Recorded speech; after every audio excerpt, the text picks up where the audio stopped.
श्री स्वामी समर्थ. जय जय स्वामी समर्थ. ओम श्री महालक्ष्मी नमः. नमस्कार मंडळी, मी प्रदीप कुलकर्णी. दीपावलीच्या लक्ष्मीपूजनाच्या आपल्या सर्वांना मनपूर्वक शुभेच्छा. वर्षातील सर्वात महत्त्वाचा सण तो म्हणजे लक्ष्मीपूजन. लक्ष्मीपूजन कसं करावं, शास्त्रोक्त विधी काय आहे, लक्ष्मीपूजनाचा 2023चा शुभ मुहूर्त कोणता, तसंच वर्षभर आपल्या घरामध्ये आर्थिक स्थैर्य राहण्यासाठी, आर्थिक उन्नतीसाठी, चांगलं आरोग्य राहण्यासाठी लक्ष्मीपूजनाच्या दिवशी आपल्याला काही विशेष सेवा मंत्र साधना करायच्या आहेत. त्या मंत्र साधना कोणत्या, अशी सर्व माहिती आपण आजच्या व्हिडिओत बघणार आहोत. चॅनलवर नवीन असाल चॅनल सबस्क्राईब करा, बेल आयकॉन दाबायला विसरू नका. सर्वात महत्त्वाचं म्हणजे लक्ष्मीपूजन हे शास्त्रोक्त मंत्रोक्तच झालं पाहिजे, म्हणजे वर्षभर आपल्याला कुठल्याही गोष्टीची कमी पडणार नाही.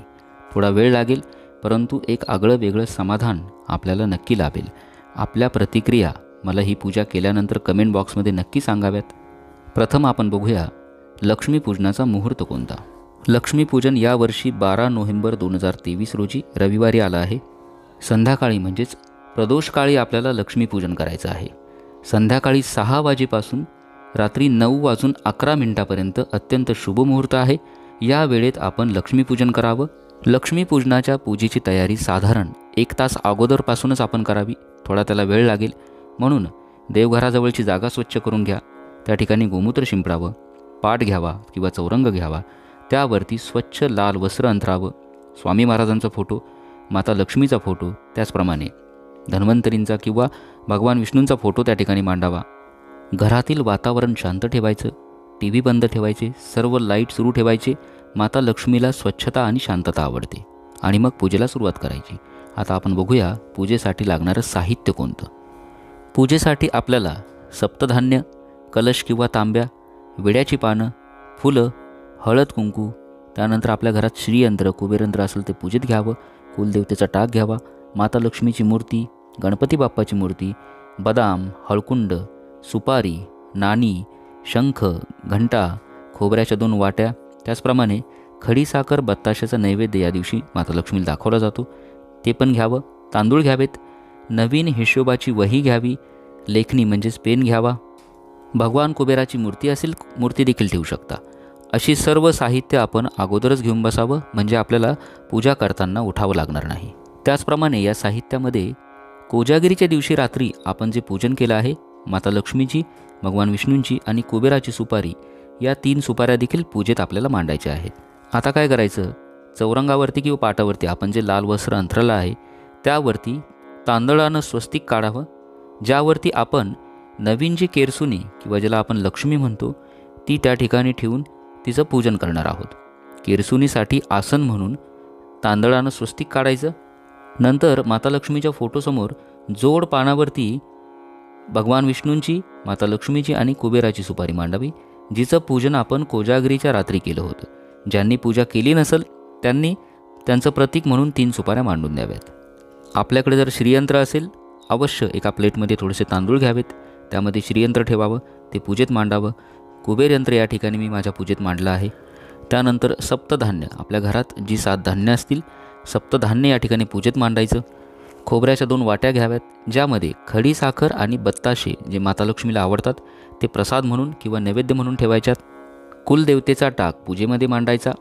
घरातील सोनं, नाणं, मौल्यवान वस्तू देखील पूजेमध्ये मांडायच्या आहेत. आता आपण पूजेला सुरुवात करणार आहोत. लक्ष्मीपूजनाची सुरुवात करायची असते आपल्या अंगणात जी तुळस असते, तुलसी मातेच्या पूजनापासून.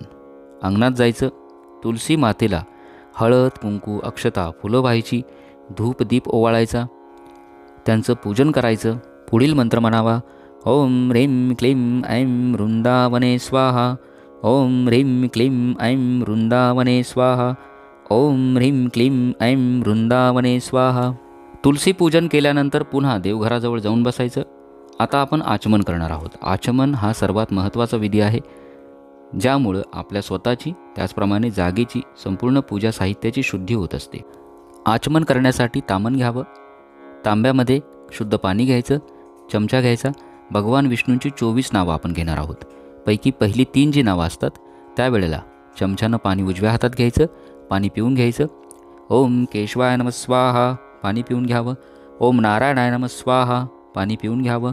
ओम माधवाय नमः स्वाहा, पाणी पिऊन घ्यावं. ओम गोविंदाय नमः. पाणी तामनात सोडून द्यायचं. द्विराचमन म्हणजेच असं आपल्याला 2 वेळा करायचं आहे. ओम केशवाय नमः स्वाहा.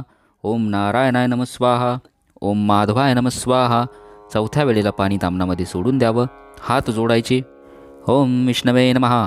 ओम मधुसूदनाय नमः. ओम त्रिविक्रमाय नमः. ओम वामनाय नमः. ओम श्रीधराय नमः. ओम ऋषिकेशाय नमः. ओम पद्मनाभाय नमः. ओम दामोदराय नमः. ओम संकर्षणाय नमः. ओम वामनाय नमः. ओम प्रद्युम्नाय नमः. ओम अनिरुद्धाय नमः. ओम पुरुषोत्तमाय नमः. ओम अधोक्षजाय नमः. ओम नारसिंहाय नमः. ओम अच्युताय नमः. ओम जनार्दनाय नमः. ओम उपेंद्राय नमः. ओम हरे नमः. ओम श्रीकृष्णाय नमो नमः. गायत्री मंत्र म्हणावा. ओम भूर्भुवस्वाहा तस्य पितुर्वरेण्यं भर्गो देवस्य धीमहि धियो यो नः प्रचोदयात्. आता आपल्याला पूजेचा संकल्प करायचा आहे. उजव्या हातामध्ये पळीभर पाणी घ्या. त्यामध्ये हळद, कुंकू, अक्षता, एक फूल घ्यावं. माता लक्ष्मीचं स्मरण करावं. तिथिर्विष्णुस्तथा वारो नक्षत्रं विष्णुरेव च योगश्च करणं चैव सर्व विष्णुमयं जगत. आता माझ्या मागे म्हणायचं.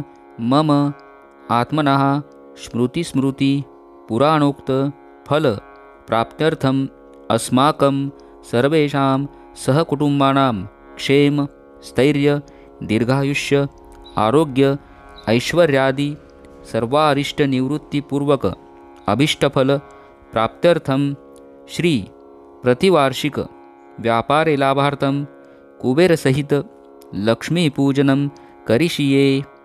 हातामधलं पाणी तामनामध्ये सोडून द्यायचं. संकल्पाचा अर्थ असा आहे की माझ्या घरातील दारिद्र्याचं निवारण होऊन घरामध्ये स्थैर्य, आर्थिक उन्नती व्हावी, चांगलं आरोग्य लाभावं म्हणून मी यथाशक्ती लक्ष्मी कुबेराचं हे दरवर्षीचं जे व्रत आहे ते करत आहे.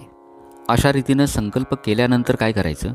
आपली जी जुनी केरसुनी असते त्या केरसुनीनं आपल्या घराच्या मागील भिंतीपासून उंबऱ्यापर्यंत झाडत आणायचं. तिचा एक फळ तोडायचा, तो बाहेर फेकायचा आणि म्हणायचं अलक्ष्मी निस्सारणं म्हणजेच अलक्ष्मी बाहेर जावं. आणि आता आपण माता लक्ष्मीचं स्वागत करणार आहोत. नवीन जी केरसुनी आणलेली असती ती घराच्या बाहेरची जी भिंत असते त्या ठिकाणी उभी करून ठेवायची. तिची हळद, कुंकू, अक्षता, फुलं वाहून बाहेरच पूजा करायची. पूजा करून नंतर आतमध्ये आणायची आणि पूजेच्या ठिकाणी आपण जे स्वस्तिक काढलं आहे त्या स्वस्तिकावरती ही नवीन केरसुनी मांडून द्यायची. अलक्ष्मी घरातून बाहेर गेल्याशिवाय माता लक्ष्मी घरामध्ये प्रवेश करत नाही. म्हणून आपल्याला जुन्या केरसुनीनं प्रथम झाडून घ्यायचं आणि नवीन केरसुनी घरामध्ये पूजा करून आणायची आणि ती पूजेच्या ठिकाणी मांडून द्यायची. अशा तऱ्हेनं नवीन केरसुनी म्हणजेच लक्ष्मी पूजेच्या ठिकाणी मांडल्यानंतर आता आपण गणेश पूजन करणार आहोत. कुठल्याही पूजेची सुरुवात आपण गणेश पूजनाने करत असतो. तत्पूर्वी शुद्ध तुपाचा दिवा लावून घ्यायचा. दिव्याचं पूजन करायचं. हळद, कुंकू, अक्षता, फुलं व्हायचीत. ओम श्री दीपदेवताय नमो नमः. तामनामध्ये थोड्याशा अक्षता घ्यायच्या. गणपती बाप्पाची मूर्ती ठेवायची. मूर्ती नसेल सुपारी ठेवावी आणि या सुपारीला किंवा मूर्तीला स्नान घालायचं. प्रथम शुद्ध पाण्याने, नंतर पंचामृताने, पुन्हा शुद्ध पाण्याने. वक्रतुंड महाकाय सूर्यकोटी समप्रभ निर्विघ्नं कुरु मे देव सर्वकार्येषु सर्वदा. ओम श्री महागणपते नमो नमः.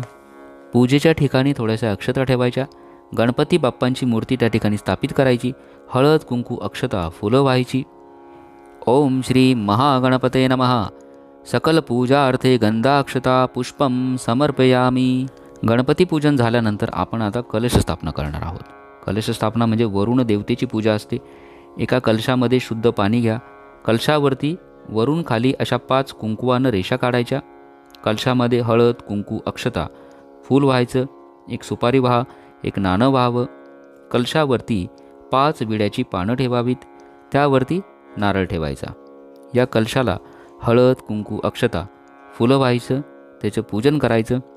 ओम श्री वरुण देवताय नमो नमः. कलश स्थापना झाल्यानंतर पूजेच्या ठिकाणी शंख उजव्या बाजूला आणि डाव्या बाजूला घंटेची स्थापना करावी. गंधाक्षता, फुलं वाहून त्यांची पूजा करावी. ओम शंखाय नमः. सकल पूजार्थे गंधपुष्पं समर्पयामी. ओम घंटाय नमः. सर्वोपचारार्थे हरिद्राम कुंकुमम गंधाक्षता पुष्पम समर्पयामी. शंख आणि घंटा यांची स्थापना केल्यानंतर आता आपण कुलदेवतेच्या टाकावरती श्री सूक्तानं अभिषेक करणार आहोत. ताम्हणामध्ये थोड्याशा अक्षता घ्याव्यात, त्यावरती आपल्या कुलदेवीचा टाक ठेवावा. प्रथम शुद्ध पाण्याने, नंतर पंचामृताने, पुन्हा शुद्ध पाण्याने देवी मातेला स्नान घालायचं. श्रीसुक्ताचं 1 वेळा किंवा 16 वेळा, जितक्या वेळेला शक्य होईल तितक्या वेळेला पठण करायचं. थोडं थोडं पाणी कुलदेवीच्या टाकावर टाकत राहायचं. अभिषेक करायचा. अभिषेक झाल्यानंतर कुलदेवीचा टाक स्वच्छ पुसून घ्यायचा. पूजेच्या ठिकाणी थोडेसे तांदूळ ठेवायचे, अक्षता ठेवायच्या आणि माता लक्ष्मीच्या फोटोसमोर कुलदेवीचा टाक स्थापित करायचा. त्या ठिकाणी देवीच्या टाकावरती हळद, कुंकू, अक्षता, फुलं व्हायची, त्याचं पूजन करायचं. ओम श्री कुलदेवताय नमः. सकल पूजार्थे गंधाक्षता हरिद्राम कुमकुम समर्पयामी. अशा रीतीनं आपल्या कुलदेवीचं स्मरण करायचं, त्यांचं पूजन करून आता आपण लक्ष्मीपूजनाची जी मुख्य पूजा आहे, माता लक्ष्मीचं या ठिकाणी आपण अभिषेक करणार आहोत, पूजन करणार आहोत. माता लक्ष्मीचं ध्यान करायचं आणि पुढील ध्यान मंत्र म्हणायचा. मी मंत्र आपल्याला स्क्रीनवर लिहून देत आहे, ऐकला तरी चालेल. या सा पद्मानस्था विपुलकटितटी पद्मपत्रायताक्षी गंभीरावर्तनाभिः स्तनभरणमिता शुभ्रवत्सोत्तरीया या लक्ष्मीर्दिव्यरूपेः मणिगणखचितेः स्नापिता हेमकुंभेः सा नित्यं पद्महस्ता मम वसतु ग्रहे सर्वमंगल्यमस्तु. माता लक्ष्मी जी कमळावर बसली आहे, तिचे डोळे कमळाच्या पाकळीप्रमाणे आहेत. तिच्या अंगावर पांढऱ्या शुभ्र रंगाचे रेशमी पातळ तसंच पांढरी चोळी आहे. तिचे हे दिव्य अतिसुंदर रूप नाना अलंकारांनी सुशोभित आहे. अशी ही हातामध्ये कमळ धारण करणारी लक्ष्मी माता माझ्या घरामध्ये नेहमी राहो आणि सर्व काही मंगल करो. तिचा आशीर्वाद माझ्या पाठीशी सदा राहो, अशी प्रार्थना मनोमन करायची आणि पूजा सुरू करायची. ताम्हणामध्ये थोड्याशा अक्षता घ्या. आपल्या घरात माता लक्ष्मीची मूर्ती असेल, मूर्ती घ्यावी. आपल्याकडे श्रीयंत्र जर असेल, श्रीयंत्राला देखील असाच आपल्याला श्रीसुक्ताचं पठण करून अभिषेक करायचा आहे. माता लक्ष्मीची मूर्ती किंवा श्रीयंत्र ताम्हणामध्ये घ्यायचं. त्यांना प्रथम शुद्ध पाण्याने, नंतर पंचामृताने, पुन्हा शुद्ध पाण्याने स्नान घालायचं. माता लक्ष्मीच्या मूर्तीला तसंच श्रीयंत्राला ताम्हणामध्ये हळद, कुंकू, अक्षता, फुलं व्हायची. माता लक्ष्मीचं ध्यान करायचं. ओम श्रीम नमः हा मंत्र मनातल्या मनात म्हणायचा आणि 16 वेळा आपल्याला श्रीसुक्तानं माता लक्ष्मीला अभिषेक करायचा आहे. मनोभावे अभिषेक झाला पाहिजे. 16 वेळेला शक्य नसेल, एकदा श्रीसुक्त पठण करा किंवा श्रवण करावं आणि थोडं थोडं पाणी मूर्तीवरती किंवा श्रीयंत्रावरती सोडत राहायचं. श्रीसुक्ताचं पठण करायचं. अभिषेकानं आपण माता लक्ष्मीमध्ये प्राणप्रतिष्ठा करत असतो. अभिषेक झाल्यानंतर मूर्ती तसंच श्रीयंत्र स्वच्छ पुसून घ्यायचं आणि पूजेच्या ठिकाणी थोडेसे तांदूळ ठेवायचे. त्यावरती माता लक्ष्मीची मूर्ती किंवा श्रीयंत्र स्थापित करायचं आणि त्या ठिकाणी या मूर्तीला तसंच श्रीयंत्राला हळद, कुंकू, अक्षता, फुलं व्हायची, त्यांचं पूजन करायचं. ओम श्री महालक्ष्मी महासरस्वतीभ्यां नमः. सकल पूजार्थे गंधाक्षता पुष्पं समर्पयामि. हरिद्राम कुमकुम समर्पयामि. धूपं समर्पयामि. दीपं समर्पयामि. ओम महालक्ष्मी सुप्रतिष्ठिता भव. ओम महालक्ष्मी सुप्रतिष्ठिता भव. ओम महालक्ष्मी सुप्रतिष्ठिता भव हा मंत्र 3 वेळेला म्हणायचा. अशा रीतीनं माता लक्ष्मीला श्रीयंत्राला अभिषेक करून घ्यायचा. अभिषेक झाल्यानंतर नवीन जी केरसुणी आपण आणलेली असते, या केरसुणीची हळद, कुंकू, अक्षता, फुलं वाहून पूजा करायची. आपलं घर जे स्वच्छ करते, माता लक्ष्मीला स्वच्छता प्रिय आहे आणि म्हणूनच या केरसुणीला लक्ष्मी संबोधलं जातं. वर्षभर या केरसुणीचा मान ठेवावा. माझा एक व्हिडिओ आहे, आपण तो नक्की बघावा. झाडूचा वापर वर्षभर कसा करायचा. त्याचप्रमाणे संपूर्ण जी पूजा असते, आपल्या कोजागिरीच्या ज्या भगवान विष्णूंची, कुबेराची, माता लक्ष्मीची जी सुपारी आहे, या सुपाऱ्यांचं देखील हळद, कुंकू, अक्षता, फुलं वाहून पूजन करायचं आणि या सुपारीच्या समोर खोबऱ्याच्या 2 वाट्या, त्यामध्ये खडीसाखर, बत्ताशे ठेवावेत, जो नैवेद्य असतो. त्याचप्रमाणे सप्तधान्य जे ठेवलं आहे त्याचं देखील हळद, कुंकू, अक्षता, फुलं वाहून पूजन करायचं. संपूर्ण पूजेमध्ये आपण जे जे पूजा साहित्य ठेवलं आहे, पूजेची वही असेल, लेखणी असेल, त्यानंतर श्रीयंत्र आहे, कुबेर यंत्र आहे, माता लक्ष्मीची मूर्ती, देवीचा टाक, केरसुणी, त्यानंतर जे फोटो आहेत, या सर्व फोटोंचं देखील हळद, कुंकू, अक्षता, गंधाक्षता, फुलं वाहून पूजन करायचं. पूजेमध्ये आपण फळं मांडू शकता. ताजी फळं असतील नक्की मांडावीत. पूजेमध्ये एक नवीन हिशोबाची वही मांडावी. या वहीचं देखील पूजन करायचं. ओम श्री पुस्तकरूपिणे देवे नमः. सकलपूजार्थे गंधाक्षता पुष्पम समर्पयामी. वहीच्या पहिल्या पानावरती कुंकुवानं स्वस्तिक काढायचं, शुभलाभ लिहायचं, त्या पहिल्या पानाची देखील पूजा करायची आणि वर्षभर या वहीमध्ये आपला जो काही हिशोब असेल, घरगुती जरी वही असली त्यामध्ये हिशोब लिहावा. तसंच लेखणी म्हणजेच पेनाची देखील पूजा करायची. पेनाला हळद कुंकू अक्षता फुलं व्हायची. ओम श्री लेखणी देवे नमः ध्यायामी आभयामी. अशा रीतीनं पूजन झाल्यानंतर संपूर्ण पूजेला पुरणाचा गोडाधोडाचा नैवेद्य दाखवायचा. त्यानंतर आरती करावी. आरत्यांमध्ये गणपती बाप्पाची आरती, देवी मातेची आरती, लक्ष्मी मातेची आरती, गुरुदेव दत्तांची किंवा स्वामी महाराजांची आरती घ्यावी, मंत्रपुष्पांजली म्हणावी. उत्तर पूजा कशी करावी? लक्ष्मीपूजनाच्या रात्री रात्रभर पूजा अशीच आपल्या घरात ठेवावी. या दिवशी आपल्याला काही महत्त्वाच्या सेवा करायच्या आहेत, त्या मी आपल्याला नंतर सांगतो. तत्पूर्वी उत्तर पूजा लक्ष्मीपूजनाच्या दुसऱ्या दिवशी 13 तारखेला सकाळी उत्तर पूजा करायची आहे. सकाळी लवकर उठायचं, आंघोळ करायची. त्यानंतर संपूर्ण पूजेला गंधाक्षता फुलं व्हायची, धूप लावायचा, दीप लावायचा, पूजेला ओवाळायचं, आरती करायची, दूध साखरेचा नैवेद्य दाखवायचा आणि अक्षता टाकायच्या, नारळ फोडावा, त्याचा प्रसाद वाटायचा, खालील मंत्र म्हणावा. यान्तु देवगणाः सर्व पूजा मादाय वार्षिकी इष्टकाम प्रसिद्धर्थम पुनरागमनाय च. म्हणजेच पुढच्या वर्षी असंच माता लक्ष्मीचं आगमन व्हावं आणि मी यथाशक्ती आपलं स्वागत करेल, पूजन करेल. नंतर या सर्व वस्तू ज्या आहेत त्या उचलून ठेवून द्यायच्या. पूजा व्यवस्थित आवरून घ्यायची. कलशातील पाणी आपल्या घरामध्ये सर्वत्र शिंपडून द्यायचं. नारळ फोडला तरी चालेल. सप्तधान्य जे धनत्रयोदशीच्या पूजेत देखील आपण ठेवतो ते आपण घरात वापरायचं आहे, त्याचं विसर्जन करायचं नाही. बाकी जे पूजा साहित्य आहे, निर्माल्य असेल, हार असतील, फुलं असतील, सुपारी, हळकुंड, बदाम, विड्याची पानं, याचं आपण विसर्जन करायचं. कोजागिरीच्या दिवशी ज्या 3 सुपाऱ्यांचं पूजन आपण केलेलं आहे, ज्या आपण आता लक्ष्मीपूजनात मांडल्या, या 3ही सुपाऱ्या वर्षभर आपल्या तिजोरीत ठेवायच्या, त्याचं विसर्जन करायचं नाही. या सुपाऱ्यांचं विसर्जन आपण पुढच्या वर्षी कोजागिरी झाल्यानंतर करणार आहोत. आता पूजा झाल्यानंतर आपल्याला या दिवशी काही महत्त्वाच्या सेवा करायच्या आहेत, ज्या लक्ष्मीकारक सेवा आहेत, ज्या सेवा केल्यानंतर माता लक्ष्मीची आपल्यावरती अखंड कृपादृष्टी राहील. आता या ज्या सेवा आहेत या आपल्याला सामूहिक म्हणजे सहकुटुंब करायच्या आहेत. सर्व सदस्यांनी मिळून ह्या सेवा करायच्या आहेत. सेवा जास्त जरी असल्या तरी तितक्याच फलदायी आहेत. माझा 20 वर्षांचा अनुभव आहे. मी 20 वर्षापासून अशाच पद्धतीनं लक्ष्मीपूजन करतो आणि ह्या सर्व सेवा मी स्वतः करतो. त्यामुळे आपण देखील कराव्यात एवढीच माझी विनंती आहे. या दिवशी आपल्याला काही मंत्रसाधना करायच्या आहेत. त्यामध्ये प्रामुख्याने 1 माळ भगवान विष्णूंचा मंत्र, 1 माळ विष्णू गायत्री मंत्र, 1 माळ लक्ष्मी गायत्री मंत्र, 1 माळ कमलात्मक मंत्र, 1 माळ श्रीमंत्र, 1 माळ षोडशी मंत्र, 1 माळ श्री कुबेर मंत्र, श्री स्वामी समर्थ हा षडाक्षरी मंत्र 1 माळ.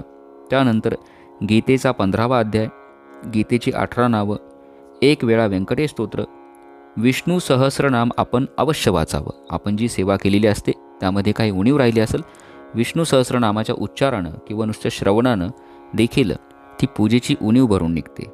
त्यानंतर ललिता सहस्रनाम ऐकावं, 1 वेळा रामरक्षा म्हणावी. ही सर्व सहकुटुंब करायची सेवा आहे. प्रत्येक सदस्यानं थोडी थोडी मिळून अशी सेवा करायची आणि ही सेवा केल्यानंतर वर्षभर माता लक्ष्मीची कृपादृष्टी आपल्या घरावर राहील. रात्री 12 वाजेपर्यंत घराचे दरवाजे उघडे ठेवायचे, बंद करायचे नाहीत. जागरण करून आपण ही सेवा करा. आपले अनुभव मला नक्की सांगावेत की आपल्याला ही सेवा केल्यानंतर, अशा पद्धतीनं पूजा केल्यानंतर कसं समाधान लाभलं. मी आपल्याला खात्रीने सांगतो आपल्याला नक्कीच ही सेवा फलदायी ठरेल. तर अशा पद्धतीनं आपण यावर्षीचं लक्ष्मीपूजन शास्त्रोक्त पद्धतीनं करा. काही समस्या असेल, अडचण असेल, मला नक्की विचारावं. कमेंट बॉक्समध्ये ओम श्रीम नमः किंवा श्री स्वामी समर्थ लिहायला विसरू नका. जास्तीत जास्त लोकांपर्यंत हा व्हिडिओ आपण शेअर करावा. श्री स्वामी समर्थ. जय जय स्वामी समर्थ. ओम श्रीम नमः.